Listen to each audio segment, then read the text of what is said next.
Kita pasti sering mendengar istilah format JPG dan JPEG pada sebuah gambar. Lalu apa itu JPEG? Di sini kita memiliki gambar yang tidak terkompresi dengan format JPG dan berukuran 46 MB, dan di sini kita memiliki gambar yang sama dengan format JPEG dan telah dikompres berukuran 4,1 MB. Bisakah Anda melihat perbedaannya? Bagaimana jika kita perbesar sehingga kita dapat melihat masing-masing pixel? Baik, dalam video ini kita akan mendalami algoritma JPEG dan melihat bagaimana gambar dapat dikompresi hingga hanya 1/10 dari ukuran file yang tidak dikompresi sambil mempertahankan resolusi gambar yang sama dan tampilan berkualitas sangat tinggi. Mulai 26 detik untuk memahami pentingnya algoritma ini, mengapa kami membuat video ini, dan sejujurnya mengapa Anda harus bertahan. Pertama, sebagian besar gambar digital dari ponsel Anda atau kamera disimpan menggunakan format JPEG. Kedua, saya menghabiskan beberapa jam di internet untuk merekam gambar mana yang berupa JPEG versus format lain, dan menemukan bahwa 86 gambar adalah JPEG. Jadi, pada dasarnya algoritma ini ada di mana-mana. Algoritma kompresi video ketiga seperti H264. Oke, itu 26 detik, jadi mari kita kembali melihat apa yang dilakukan JPEG. Dalam singkatnya, JPEG menganalisis setiap bagian gambar dan menemukan serta menghapus elemen yang tidak dapat dilihat dengan mudah oleh mata Anda saat Anda mengompresi gambar melalui JPEG. Anda dapat menggunakan skala geser yang disebut kualitas untuk memutuskan seberapa banyak Anda ingin mengompresi gambar sebagai kualitas gambar. Berkurang dari 100% menjadi 0%, jumlah kompresi file meningkat, sehingga mengurangi jumlah ruang yang digunakan file gambar. Di sini kami memiliki 12 gambar bersama dengan kualitas dan ukuran file. Setiap gambar saat kami terus mengompresi gambar yang dapat kami lihat, bahwa resolusi gambar atau jumlah pixel tetap sama. Tetapi pada akhirnya kita mendapatkan kotak cacat ini yang secara teknis disebut artefak. Mari kita ambil gambar 90 dan gambar 10. Dan memperbesarnya di sini kita dapat melihat cara kerja bagian dalam kompresi JPEG bekerja keras. Tetapi tunggu, bagaimana tepatnya JPEG bekerja dengan baik? Itulah fokus dari video ini. Jadi mari kita selami algoritma kompresi JPEG yang terdiri dari 5 langkah utama yang masing-masing memiliki nama yang agak rumit. Tetapi sebelum kita mendalami detailnya, pertama-tama penting untuk memahami alasan mengapa JPEG bekerja. Mata manusia tidak sempurna, mereka memiliki nuansanya sendiri, dan JPEG mengeksploitasi nuansa ini untuk menghilangkan informasi yang tidak dapat dilihat dengan baik oleh mata kita. Misalnya di mata manusia ada 2 jenis sel reseptif cahaya, batang dan kerucut. Batang tidak sensitif terhadap warna dan sangat penting untuk melihat dalam kondisi cahaya rendah, sedangkan sel kerucut dengan reseptor warna merah, hijau, dan biru sensitif terhadap warna. Selain itu, di setiap mata terdapat 100 juta sel batang, sedangkan hanya ada 6 juta sel kerucut, dan sebagai hasilnya, mata Anda jauh lebih reseptif untuk kecerahan dan kegelapan suatu gambar yang disebut luminance, dan jauh lebih tidak menerima warna yang terkandung dalam gambar itu yang disebut chrominance. Ambil gambar beberapa bunga tulip ini, misalnya versi hitam putih, yang hanya menunjukkan luminance yang tampak sama saja. Sedetail gambar penuh warna, namun jika kita hanya melihat warnanya atau menonjolnya, gambar yang sama tampak kurang detail secara signifikan. Jadi mari kita lihat bagaimana algoritma JPEG memanfaatkan nuansa mata manusia. Langkah pertama adalah konversi ruang warna. Lihat gambar aslinya terdiri dari pixel, dan setiap pixel memiliki komponen merah, hijau, dan biru masing-masing dengan nilai 0 hingga 255. Dan kombinasi ketiga nilai R, G, dan B ini menghasilkan warna untuk 1 pixel. Proses konversi ruang warna mengambil ketiganya. Nilai R, G, dan B untuk setiap pixel dan menghitung 3 nilai baru luminance, blue chrominance, dan red chrominance, disingkat CB dan CR. Proses ini dapat dibalik dan tidak ada data yang dihapus selama konversi, namun langkah berikutnya yang disebut prominence downsampling, menghilangkan sejumlah besar data. Ingat bagaimana kami mengatakan bahwa mata kita buruk dalam mendeteksi warna atau penonjolan versus kecerahan atau luminansi dengan baik dalam pengambilan sampel. Kami mengambil gambar komponen chrominance biru dan merah dan membagi gambar komponen menjadi 2/2 blok pixel. Lalu kami menghitung nilai rata-rata untuk setiap blok, hilangkan informasi yang berulang, dan perkecil gambarnya sehingga setiap nilai rata-rata dari blok 4 pixel memakan 1 pixel. Akibatnya informasi yang membuat mata kita buruk dalam melihat gambar komponen penonjolan merah dan biru menyusut menjadi 1/4 dari ukuran aslinya. Tetapi luminansinya tetap sama sekarang, hanya dengan 2 langkah. Gambarnya menjadi setengah dari ukuran aslinya. Perhatikan bahwa ketika menyusun kembali gambar penonjolan biru dan merah akan diubah skalanya agar sesuai dengan ukuran komponen luminansi dengan nilai RGB yang dihitung ulang dari luminansi chrominan biru dan chrominan merah. Dan karena luminansi berubah dari pixel ke pixel, nilai RGB yang dihitung ulang juga dapat berubah dari pixel ke pixel. 2 langkah berikutnya jelas sedikit lebih rumit dan disebut transformasi kosinus diskrit atau DCT. Dan kuantisasi bersama-sama kedua langkah ini juga menghilangkan informasi, tetapi mereka melakukannya dengan mengeksploitasi fakta bahwa mata kita tidak pandai dalam melihat elemen frekuensi tinggi dalam gambar. Apa maksudnya? Mari kita lihat gambar hutan ini. Mata kita sangat pandai melihatnya. Tepi pohon atau garis luar batu, tetapi ketika harus memfokuskan dan membedakan data warna berfrekuensi tinggi, misalnya helaian rumput tunggal, daun-daun dalam sekumpulan daun, atau variasi bayangan yang diciptakan oleh daun-daun pohon, mata kita tidak dapat benar-benar memilih detailnya. Terlebih lagi sebagian besar fotografi alam atau lanskap memiliki bagian gambar yang tidak fokus dan menghilangkan variasi warna frekuensi tinggi untuk menciptakan tekstur yang lebih halus, tidak terlalu mencolok. Lalu bagaimana algoritma JPEG memanfaatkan nuansa mata manusia? Pada dasarnya, langkah-langkah transformasi kosinus dan kuantisasi diskrit melewati setiap bagian gambar dan menemukan area yang memiliki frekuensi tinggi, bolak-balik menonjol atau luminansi. Elemen-elemen ini yang tidak dapat dilihat oleh mata kita kemudian dihilangkan. Proses ini agak rumit, tetapi menanggung bersama kita. Mari kita gunakan gambar komponen luminansi sebagai contoh kita. Tetapi ketahuilah bahwa proses yang sama terjadi dengan 2 komponen keunggulan. Langkah pertama adalah membagi seluruh gambar menjadi 8 kali 8 bagian yang disebut blok masing-masing dengan 64 pixel dengan nilai dari 0 hingga 200. 55 itu mewakili luminansi pada setiap pixel.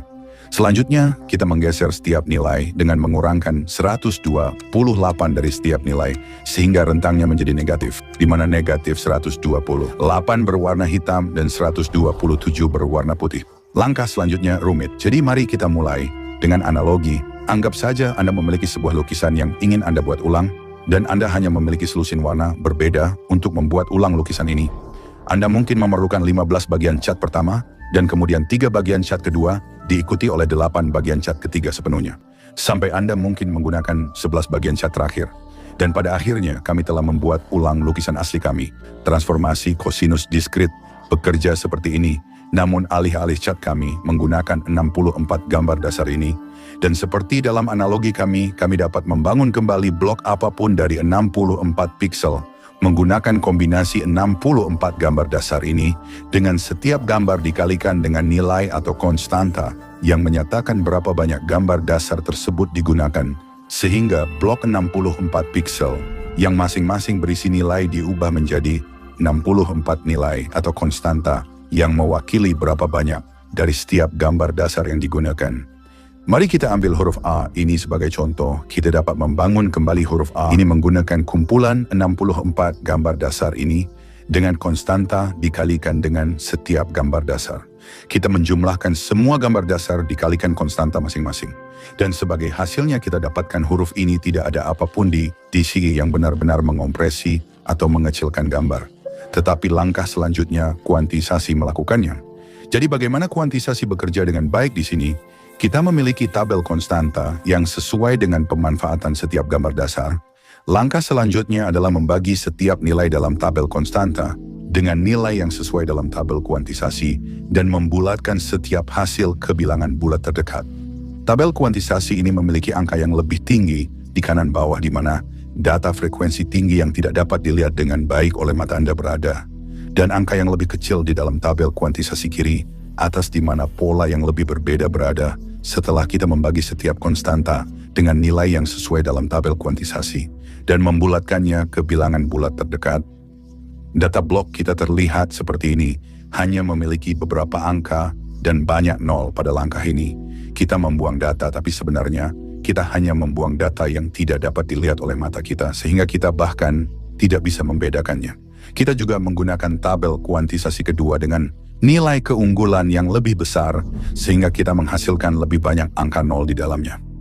Tabel yang dihasilkan pada intinya, sepanjang transformasi kosinus diskrit dan langkah kuantisasi seluruh gambar menggunakan satu set 64 gambar dasar yang selalu sama dan dua tabel kuantisasi, satu untuk luminansi dan yang lainnya untuk chrominance untuk mentransformasikan setiap 8 kali 8 blok pixel menjadi hanya beberapa angka dan sejumlah angka nol.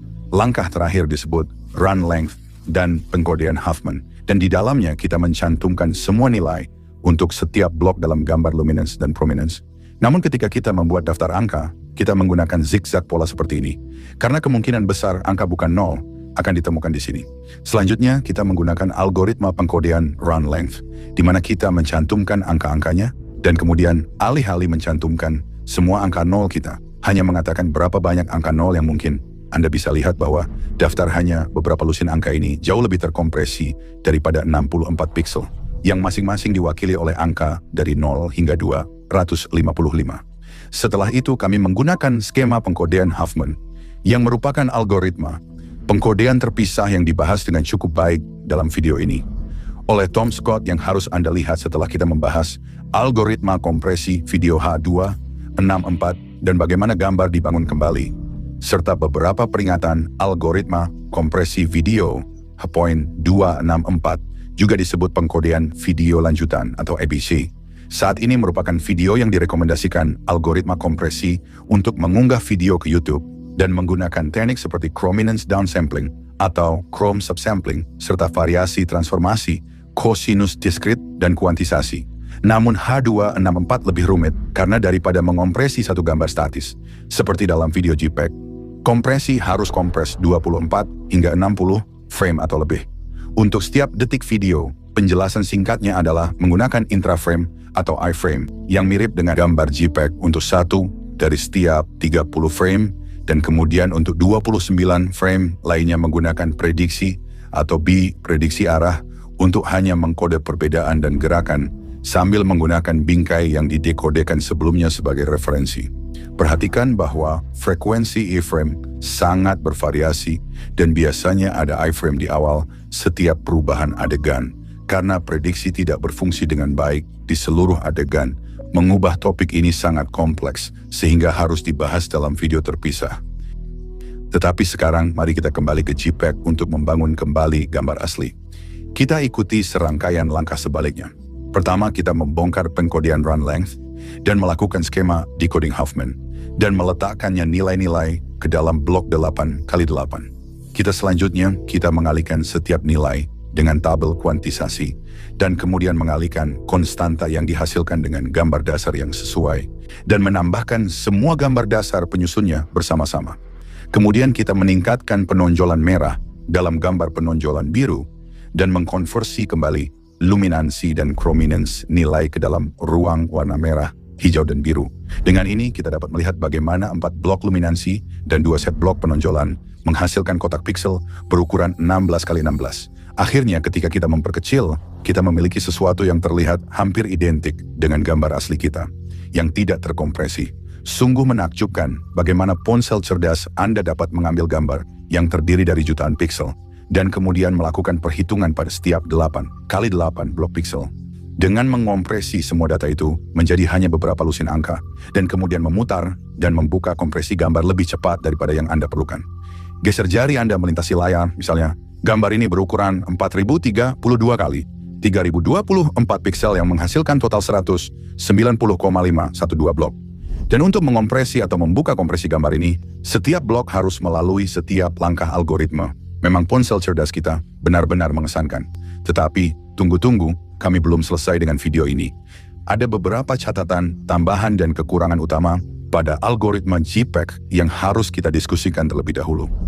Kadang-kadang, Anda dapat memilih seberapa banyak Anda ingin mengompres gambar dan skala tingkat kompresi ini mengubah nilai dalam tabel kuantisasi. Karena algoritma membagi menggunakan tabel kuantisasi ini dan kemudian membulatkannya ke hasil terdekat. Jika kita meningkatkan nilai dalam tabel, kita pasti akan mendapatkan lebih banyak angka 0 dalam blok transformasi kosinus diskrit dan blok terkuantisasi yang dihasilkan. Dan sebagai hasilnya file akan lebih kecil, namun dengan terlalu banyak kompresi.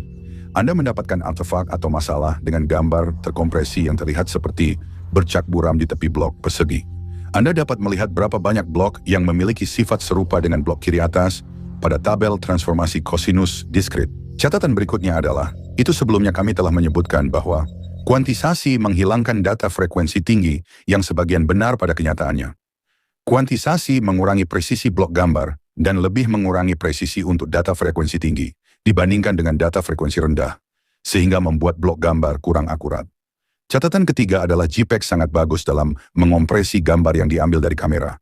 Karena gambar alam cenderung memiliki banyak tekstur halus dan karena tidak ada kamera yang memiliki fokus sempurna, sulit untuk membedakan antara gambar yang tidak dikompresi dan dikompresi, namun kinerjanya tidak baik dalam mengompresi grafik vektor seperti ini. Dan pada kenyataannya Anda mendapatkan artefak yang cukup mencolok dekat dengan garis batas dalam grafik vektor.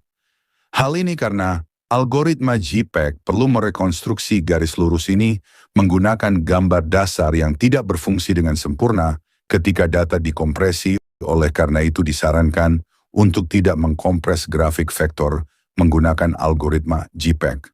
Akhirnya JPEG sejauh ini merupakan format gambar yang paling umum karena sudah dipahami dengan baik dan bebas royalti. Tetapi ada sejumlah format gambar lain yang memiliki kemampuan kompresi yang jauh lebih baik. Oleh Brilliant, situs web dan aplikasi yang mengajarkan Anda semua jenis topik dasar dengan cara interaktif langsung dari dasar seperti matematika dasar atau dasar-dasar ilmu komputer, hingga topik kompleks seperti astrofisika dan komputasi kuantum. Dalam video ini, kami baru saja membahasnya, permukaan algoritma, dengan menunjukkan kepada Anda bagian dalam satu algoritma. Tetapi jika Anda ingin mempelajari lebih lanjut tentang algoritma yang menjalankan dunia kita yang penuh teknologi, kami sarankan Anda melihat kursus Brilliant tentang dasar-dasar algoritma Brilliant, menggunakan kursus interaktif untuk memberikan penjelasan dan pemahaman Anda kepada buku pelajaran tingkat berikutnya. Kuliah membosankan dan presentasi PowerPoint sudah keluar. Dan animasi serta interaktif yang menyenangkan tersedia saluran ini. Brilliant menawarkan diskon 20% untuk berlangganan tahunan kepada 200 orang pertama yang mendaftar. Kunjungi brilliant.org/brancheducation dan Anda dapat menemukan tautan itu dalam deskripsi di bawah. Sekali lagi terima kasih kepada Brilliant karena mensponsori video ini. Masih cukup banyak sebenarnya untuk membahas JPEG ini. Dukung aliran ini, juga ingat untuk berlangganan, komentar di bawah, dan bagikan video ini dengan orang lain. Ini adalah Branch Education. Terima kasih telah menonton sampai akhir.